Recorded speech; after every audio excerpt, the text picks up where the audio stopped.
Hey again, YouTube friends. I've been asked to do some comparisons of various guitars to the new LR Baggs AEG-1. This is a torified spruce top version of the guitar with the rosewood back. And I've been asked to compare that guitar with my Emerald X20. Now this is a carbon fiber guitar. You can see the weave. The wood top is just a laminate, so it really has no effect on the sound of the guitar. So I wanted to compare these, but I also have behind me, I don't know if you can see that, there's a Colling's OM1 cutaway, and it's a mahogany back and side, Sitka spruce top, but it also has the LR Baggs Hi-Fi Duet pickup, which is what is in this guitar. All right, so I'm going to compare those. And then I've got a variety of other guitars. I don't know if I'll do this in the same video or not. I'm going to see. I'll decide as I go. But as we scroll over on the wall, I've got a Collings D1 Traditional. Then next to it is the Cutaway Martin D18. And it's mahogany back and side Sitka top. I've got a Gibson Custom Shop EC Ebony Songwriter on the stand. You can see all of the inlays on the fingerboard. And I want to maybe do some comparisons of those dread size guitars. They will sound bigger and richer than the X20 or the Baggs AEG-1 or the Collings OM1. I find these three guitars a little bit more similar.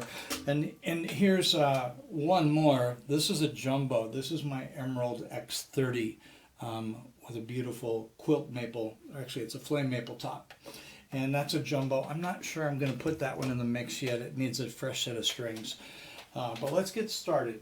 So I'm on the Emerald guitar. And my OCD, I'm just going to square this up. Make that, there we go. All right, I'm playing through a Fishman Loudbox Artist, and I do have that running over to another speaker on this side of the room just to help the microphones capture an amplified sound semi-evenly. We'll see how well that works.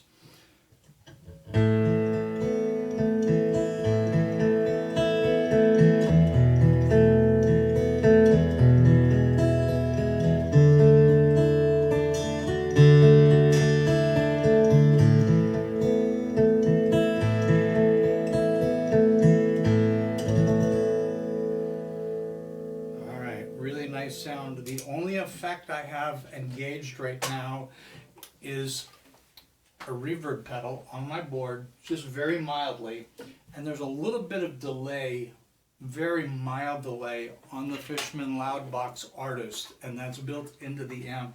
I've set it for the delay. All right, here is that same thing on the Baggs AEG-1.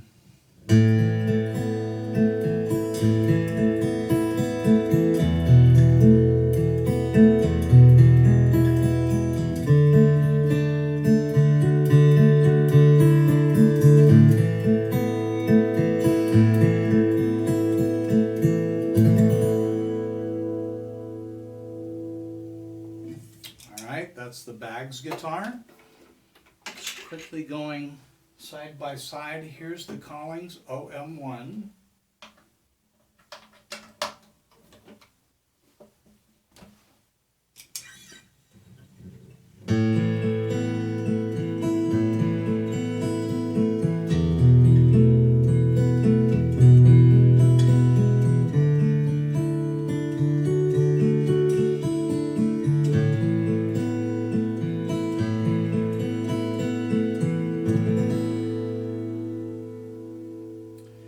By the way, I have to play particularly light on this Collings. I do need to get a setup done. It's just a little buzzy if I dig in just with a little bit harder attack. I'm going to come back one more time to the Emerald. Actually, I'll do all three of those back to back again. Here's the Emerald.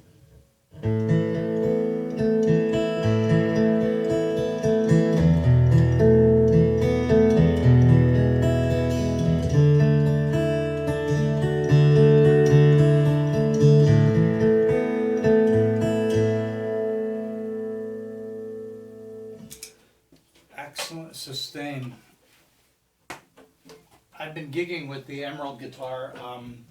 I've had it for a little bit over a year, and it is so incredibly stable. I have not had to change the setup or touch it at all in a year. I've changed strings, but I have not done anything else. The guitar has just been stable in all climates with the air conditioner running or the central heating, which typically dries out my guitars. I do humidify my room, but sometimes it still wreaks havoc on the setups.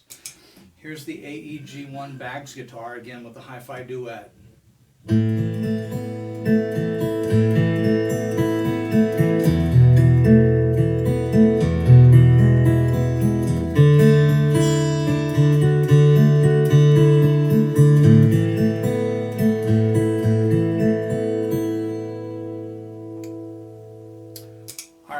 So that's the three guitars back to back. I will make a couple random comments. All of my guitars, with the exception of this Bags guitar, have 1 3/4 inch nut width.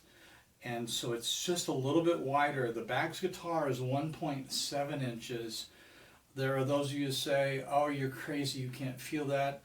I'm telling you, I have to focus a little more on my finger position so I don't accidentally mute the adjacent string that I want to ring clear in the context of the chord, or as I arpeggiate and do that hybrid cross picking. So that's been an interesting challenge. Let me just do a little soloing over the loop. I laid down that same rhythm on a looper, an Electro-Harmonix Stereo 720. Here we go.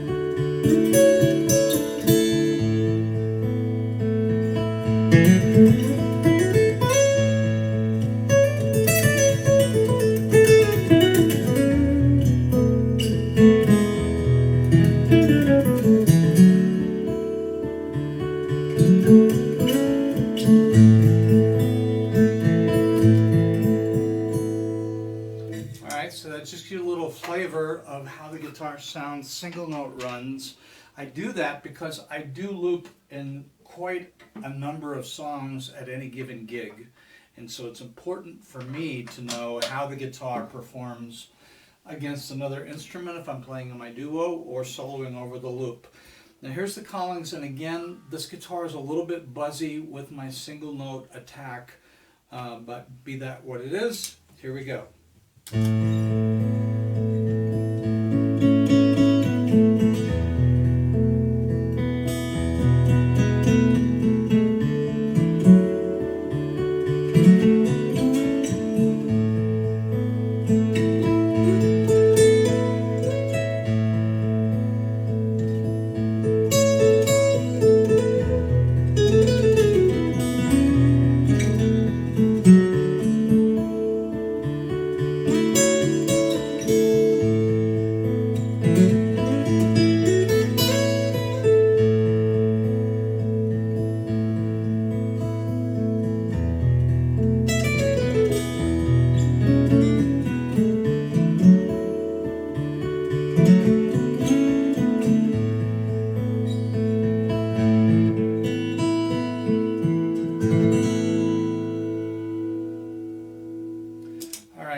Soloing, now again, I will get that action adjusted so I can use that same attack and it will ring clear without buzzing. In the room, I'm hearing a little more depth from the Collings versus the Bags AEG-1. And I don't know, maybe because it's a thinner guitar or it's a hi-fi duet. Although, this is a hi-fi duet in the Collings OM1 cutaway, so the pickups are the same. Here's the Emerald guitar, same thing. And you'll notice the Emerald guitar, it has an immediacy with the Graphtec 6 piezo bridge. Matter of fact, you can hear how percussive it is. And I also have a K&K pickup, mounted underneath the bridge plate with individual volume controls, and the sound hole and the sound port on the Emerald guitar is up top, which is really cool. So let me do that same thing on the Emerald. Here we go.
So there's something remarkable about the Emerald, and I'm not declaring this better than the other guitars. I just want to say one of the remarkable things are the stainless frets.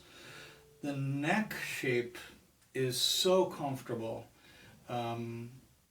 Stainless frets are smooth and glassy under my fingers. All of these guitars have light gauge strings, by the way. They're all D'Addario XS, so the strings are identical in all of these three guitars. And there's a certain immediacy and a balance and a blend and a sustain